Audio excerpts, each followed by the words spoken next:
Hello, I'm Dr. Patricia Deldin. I'm a professor in the departments of psychology and psychiatry, and I'm the deputy director of the University of Michigan Eisenberg Family Depression Center. I'm also CEO, creator, founder, leader, helper, and member of Mood Lifters. And today I'm going to talk to you about our program, Mood Lifters, which is a novel approach to mental wellness. Why did we come up with this? Long before there was a corona epidemic, we knew that there was a mental health epidemic. What do I mean by that? To me, it means that the prevalence of things are going up and they're getting worse. And that describes mental illness in the United States. Let me give you some examples. Today, I'm mostly going to be talking about major depression because that's my area of expertise. But this is also true for other kinds of problems like anxiety and substance use. What you can see here in this slide is that since the year 1990, we have a pretty dramatic increase in major depression for both men and women. This seems to be getting worse by generations. What you see here is that people over 60, by the end of their life, they only have about a 12% likelihood of having major depression. However, look at these younger ages, like ages 18 to 29. By the time they're in their mid-20s, they already have a 25% chance of getting major depression or of having major depression. So you can see with each successive generation, it's happening earlier and more frequently. And to me, that's the definition of an epidemic. And it's not just self-report. Younger people are struggling much more than older generations in every possible measure. So for example, in general, 20% of people are likely, prior to the pandemic, likely to become unemployed in a given year due to the mental health conditions. However, younger people are struggling much more. So over the lifetime, 34% of all people have been fired or quit due to mental health concern. For millennials, this is 50%. And for Gen Zers, it's a full 3/4. So as you can see, for each generation, they're experiencing more depression and it's having much more life consequences. And some people say, hey, maybe people who are just younger are more comfortable reporting the depression. Maybe the changes haven't really happened. Well, what we see here is I don't think it's just a self-report bias, because you can see as since the year 2000 as well, a 40% increase in suicide rate. And a lot of these increases happen to people who are younger. And this is on top of the fact that we know that already prior to all this, that about 20% of people with bipolar disorder that die by suicide. This is a significant public health concern. And frankly, it's a bit overwhelming. Over the lifetime, a recent research came out suggested that 87% of the population will have some form of mental illness. And this is worse during the pandemic. And others will have other problems, other mental health challenges, stress, pandemic, systemic racism, divorce, death of loved one, unemployment. All kinds of things happen to people that challenge their wellness and their ability to thrive. To make matters worse, there's a lot of barriers to getting help when you do have a mental health concern. I call these the 4 A's that limit availability of care. The first one is affordability of care. The second one is availability of people to help you if you're having a problem. The third is accessibility to science-based or evidence-based care. And the fourth one is acceptability by constituents. Let's break these down. To see me as a clinical psychologist, I would charge you about $200 an hour. I want to see you for 15 or 20 sessions, and then only, even with the best of care, only about 50% of people get better. That could bring the total cost to seeing me about $4,000 for one episode of depression. But we know that depression is chronic and episodic. If you have one episode, you're likely to have more. So now times this by the 86% of the population. If we actually treated everybody with traditional care, we would break the whole healthcare system financially. We can never afford to treat everyone using traditional measures. Traditional meaning one-on-one therapy. But even if we could afford it, there are not nearly enough providers to provide all this individual care for everyone who needs it. So if you look at this map of the United States, you can see that The darker the counties are, the more likely there is a shortage of mental health care treatment. So you can see here in Michigan, in Washington County, we supposedly have enough care. But the problem in places like Washington County is, even though theoretically we have enough care providers per capita, we're having long wait lists. At the University of Michigan and other places, people complain all the time that they can't get care when they need it. So even if you can afford it and you can find a provider, most people who provide psychiatric or psychological care are not doing science-based care. In fact, only 21% of patients or clients who receive traditional therapy receive care that is consistent with APA guidelines. And without this standard of care, people are vulnerable to ineffective or even harmful treatment. And some people now are turning to apps, but the problem is mental wellness apps are, quote unquote, basically the Wild West of therapy. They're booming, but mental health experts have vetted very few of them. And some of the advice offered in some of these apps can be downright harmful. So it's really important to make sure that your care that you're getting either in person, via app, or any other way is based in science, so you're getting the very best help that you can get. So when I started, I thought those three reasons were the biggest reasons why people didn't get care. But in doing research on this, we have found from the literature that actually 70% of people who do not get mental health care don't get mental health care because they want to fix it on their own, or stigma. Stigma and wanting to fix it on your own combined are the top barrier to seeking care. All these reasons are why we knew that we had to come up with something different, something totally different than traditional care to meet all four of these barriers. And what we created was something called Mood Lifters. Mood Lifters is an innovative, paradigm-shifting, science-based mental wellness program that improves mental wellness and decreases anxiety and depression. So what is it? It is, some people have called it the quote unquote Weight Watchers for mental health. By that, they mean it's available, accessible, acceptable, and affordable form of treatment. How is it different and unique? Well, the first thing is that it takes a comprehensive biopsychosocial approach. What do I mean by that? I know, and the field knows, that these illnesses or these problems are complex. They have biological, psychological, behavioral, and social causes and consequences. But most forms of therapy only address a single dimension. Another problem is a lot of the treatments that we have were tested in very ill people with a very narrow range of symptoms. Most people don't fit that criteria. So we wanted a program that worked, at least potentially could work, for everyone.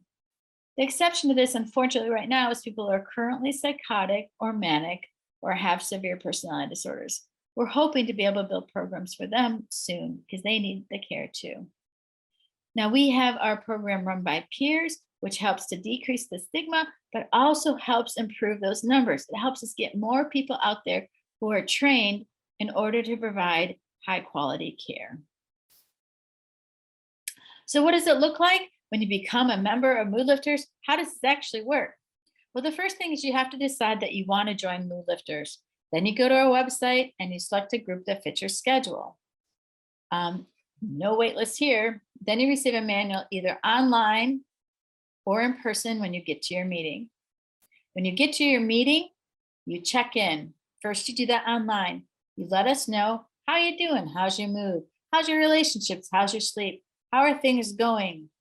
Then you check in one-on-one with either a leader or a helper of the meeting. And you let them know, how was your week? Did you meet your goals? Did you get your points? How are things going? Then, after that very brief check-in, you go to a 1 hour long meeting where we cover evidence-based strategies. And each week it's different. And I'll go into the meetings in a second. The key here is that we've heard, or that our members have told us, is being in a room with other people at first is really scary. But by the end, they realize the power of hearing that you're not alone, that other people have these struggles. So they really often comment at the end of Mood Lifters how important both their peer leaders were to them, as well as the other group members, in helping them have hope and confidence that they could make it on their own through their own mental wellness journey. So in each meeting, people learn evidence-based strategies, which I'll go into in a minute. But what another very important ingredient of mood lifters is the practice. We know that developing a life worth living and a life where you actually thrive takes time and practice. You wouldn't expect to be able to run a marathon if you decide today to be able to run a marathon next week. You know that it takes time to build those skills, healthy habits in order to slowly work your way into being able to run a marathon. The same is true with mental wellness. People who are consistently mentally well do activities, they take care of their mental health, and they practice these really healthy skills. And that's what we encourage you to do, to encourage you to earn points by practicing skills to reach your personalized goals. You keep track of these practice and these goals on an online app. You do this for 15 weeks, and then often people come back, or often they join what we call Infinity, where the Infinity group, where we encourage people to continue with their points. I'll go into that more in a bit. So what are the meetings like? First, as I mentioned before, people check in. It's done before each meeting, where you do an online screening to let us know how you're doing, how are your relationships, how you're feeling, how's your moods and behaviors. Then you join a meeting, which is 1 hour a week for 15 weeks. And these groups are run by a peer leader and helper. And each week we cover a new evidence-based strategy to help people live the life that they want.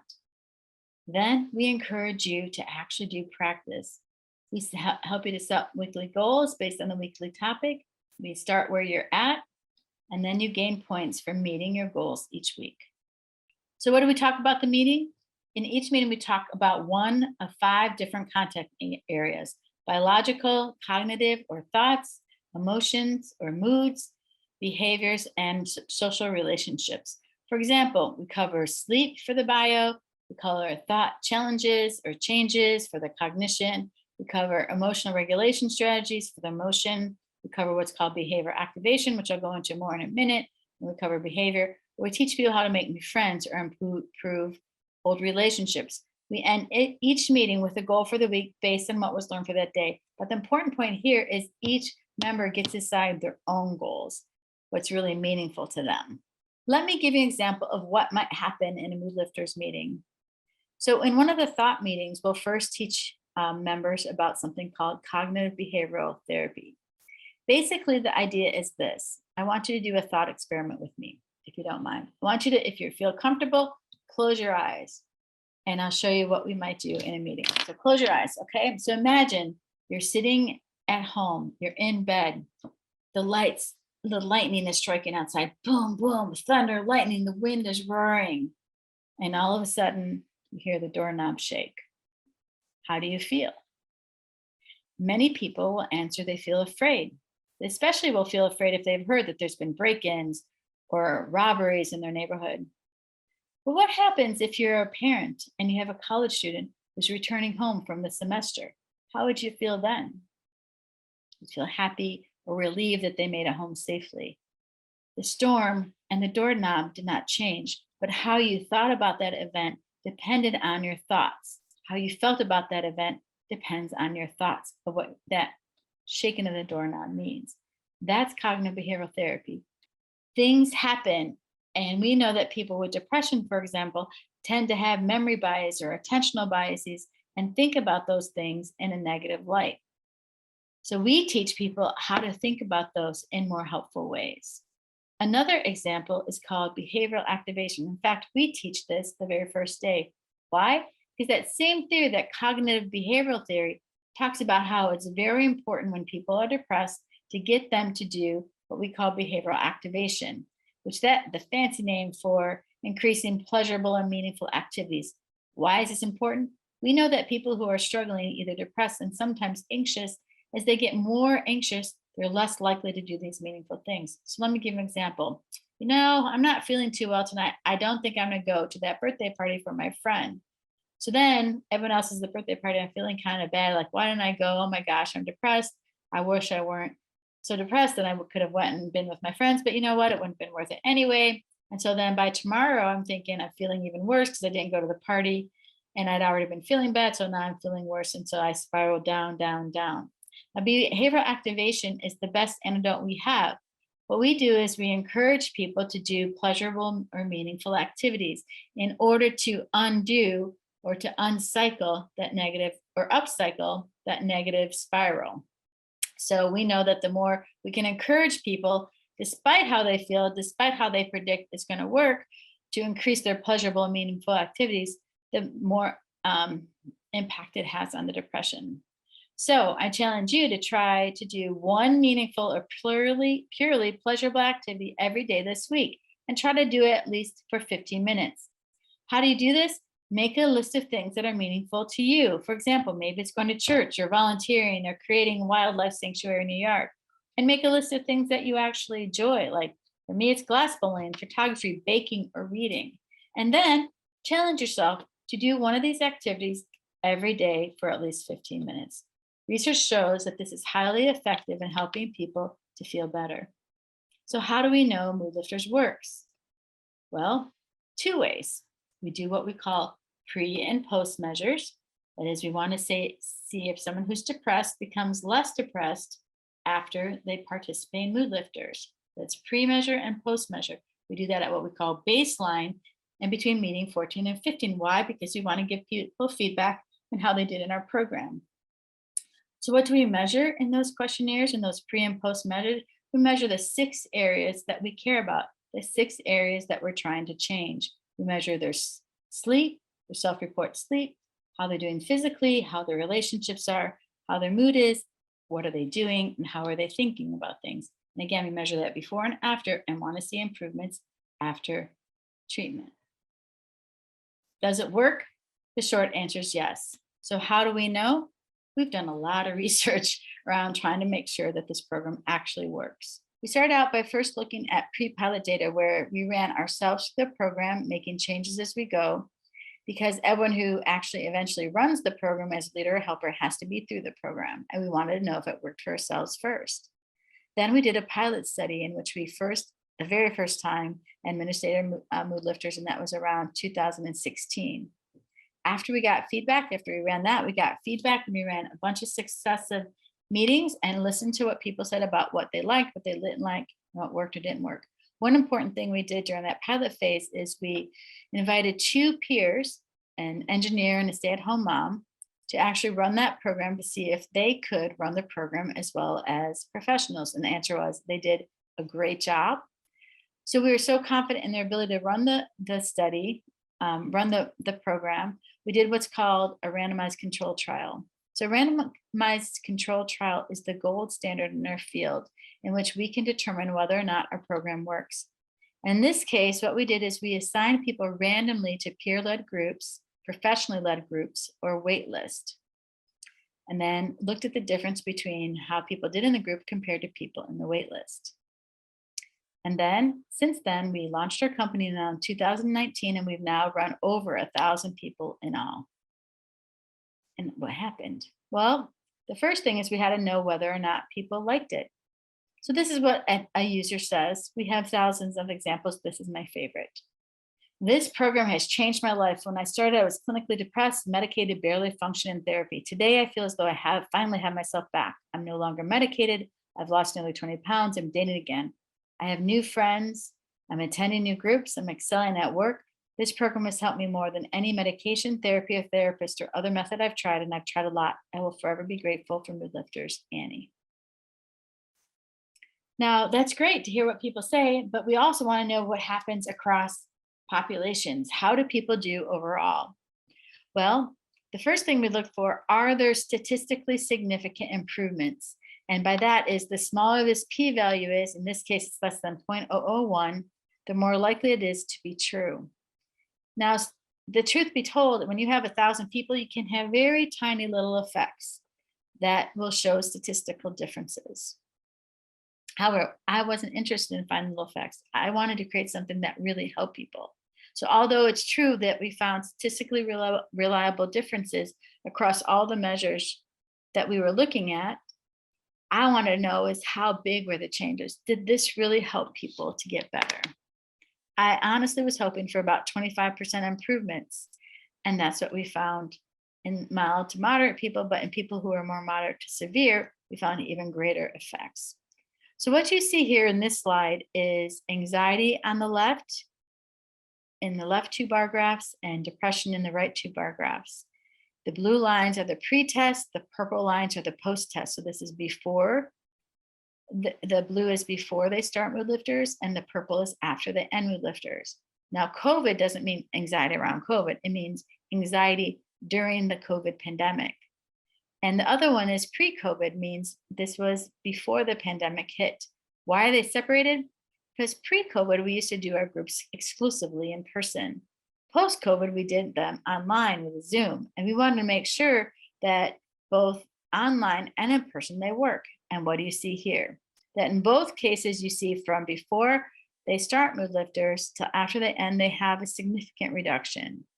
Not sure if you can see those little numbers there, but if they were only to have a 25% reduction, it'd be about here. It'd end up about here. This purple line would be here. But what you see is a nearly 50% reduction in anxiety and a greater than 50% reduction in depression for people with moderate to severe illness using the PHQ-9, which is a measure of depression, and the GAD-7, which is a measure of anxiety.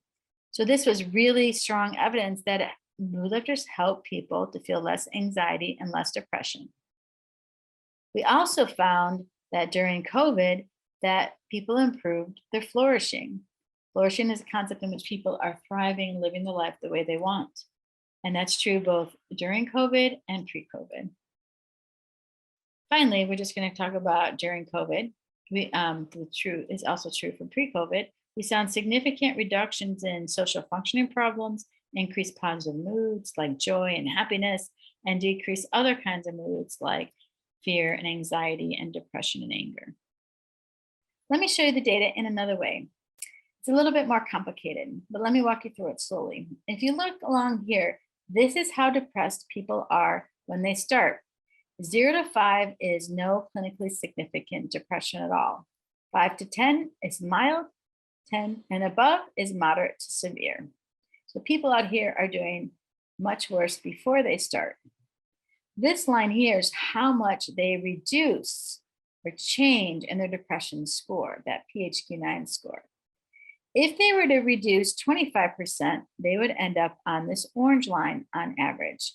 If they were to reduce 50%, they would end up on this silver line on average.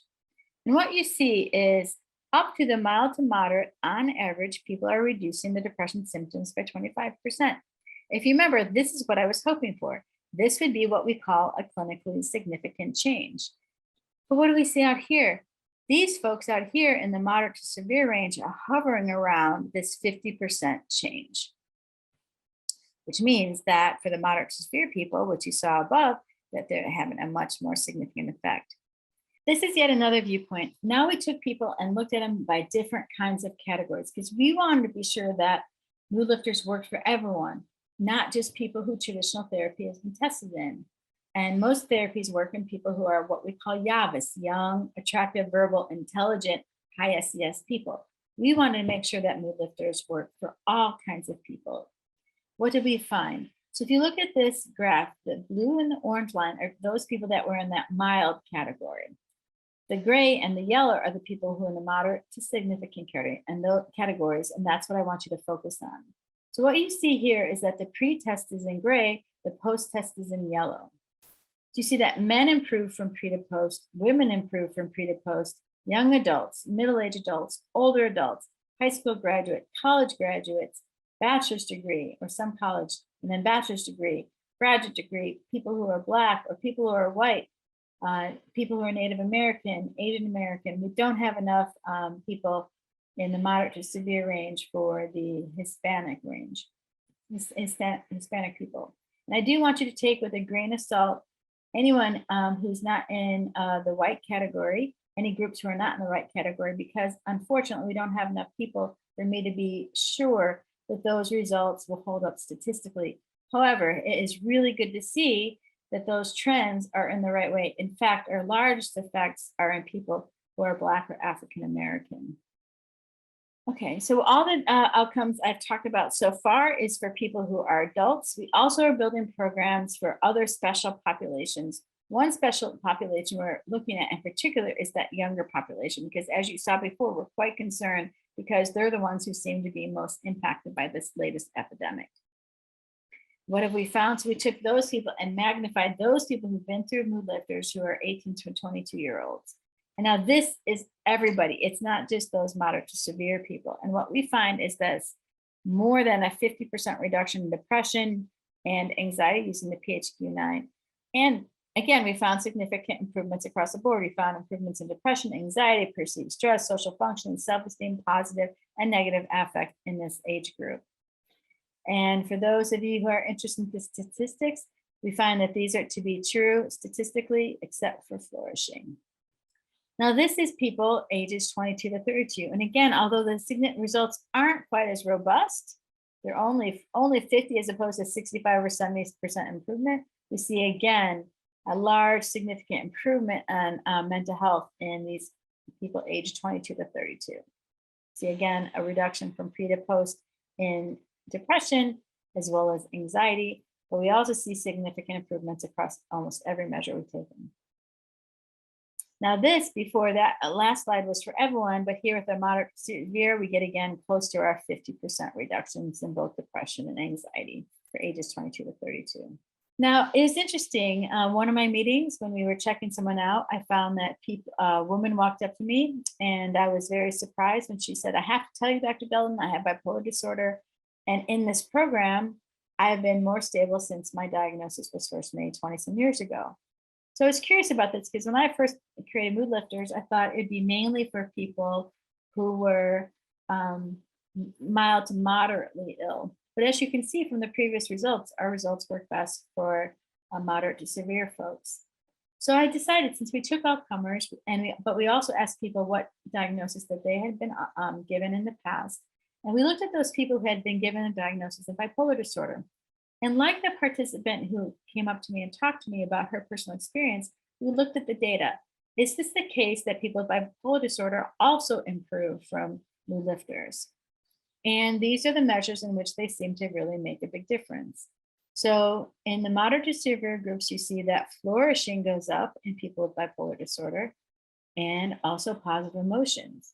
We also see depression goes down, anxiety goes down, stress goes down, negative emotion goes down, and so does social functioning problems. And again, there's not enough people to really know for sure whether this works. So in a way that is robust or reliable. So right now we're running a trial on Mood Lifters in people with bipolar disorder. So we're in the middle of a randomized control trial. So I'll let you know in a couple of years how that trial went. I'm really excited about it because there's not a lot of treatments out there outside of medications that are really offered to a lot of people in order to help with their bipolar disorder. So we're pretty excited. We think that we've created a program that has some solutions for the 4 A's, which is affordability, availability, accessibility, and acceptability. So we're affordable because we charge $250 for a full 15-week course, as opposed to $250 an hour. We've increased the number of clinicians because ours are peer-led groups with 15 members each, and they're run either virtually or in person, and thereby eliminate wait lists and availability issues. We provide instant accessibility to evidence-based care.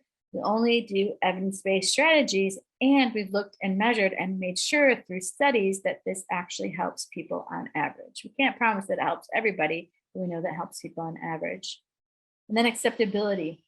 We help people help themselves. Our logo is our strategy, but your strengths.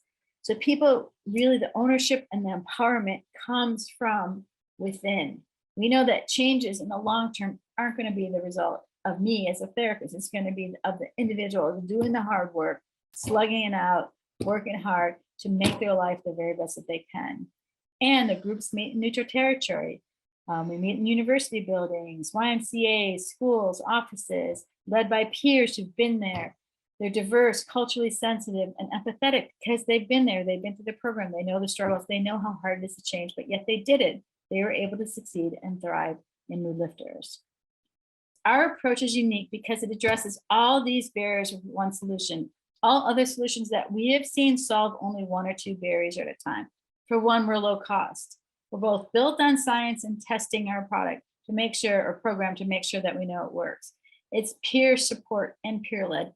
People talk about the importance of our leaders and other group members, helping them and supporting them to reaching their goals. It's biopsychosocial in nature, which again, most treatments are not. Most treatments Choose one, either bio or psycho or social, but not all three combined. We have no wait lists and we're infinitely scalable. We're able to treat thousands or hundreds and thousands and hopefully millions of people over time. We're destigmatized. We don't meet in those traditionally stigmatized places like psychiatrists or psychologist offices in your own home. We have peer leaders who have been there and other members who are also working in and taking control and ownership over their own life. There's accountability with our points program and our check-in program. We do weekly monitoring instead of only pre and post, and we can continuously improve. So we're watching this data constantly, I always say, and we listen to our members and we get feedback about what they like or don't like or what's working or not working. We ask every single member who goes to the program, how can we make this better? And we listen to them. So the mood lifters of today is great, but next year is going to be even better with people giving us feedback and us watching the data. And people often ask, what about for teens? It's great. What about for kids, seniors, and so on? So what we're doing is we're now developing with colleagues. Dr. Nestor Lopez Duran is developing a teen program for us. Dr. Sandy Graham Berman has already developed a kid program for us. Scott Roberts and his team over in School of Public Health is developing a senior citizen program. With Abigail Eiler in the athletic department, we're developing a program specific for athletes. And again, with Dr. Melvin McGinnis and Dr. Lisa O'Donnell, we're developing a bipolar disorder program. And again, we are currently in a trial, we're currently in the middle of a trial for specifically for undergrad and graduate students. So if you're interested, you can join a meeting. You can go to moodlifters.com and /calendar of meetings and go ahead and join. You could buy one for a loved one at info@moodlifters.com. We have gift certificates. You can donate. We have actually a therapist in town like Dr. Cheryl Bargett, who has supported us in offering free mood lifters to people who can't afford it. So we do have scholarships available for those who are not able to afford the $249 for the 15 weeks.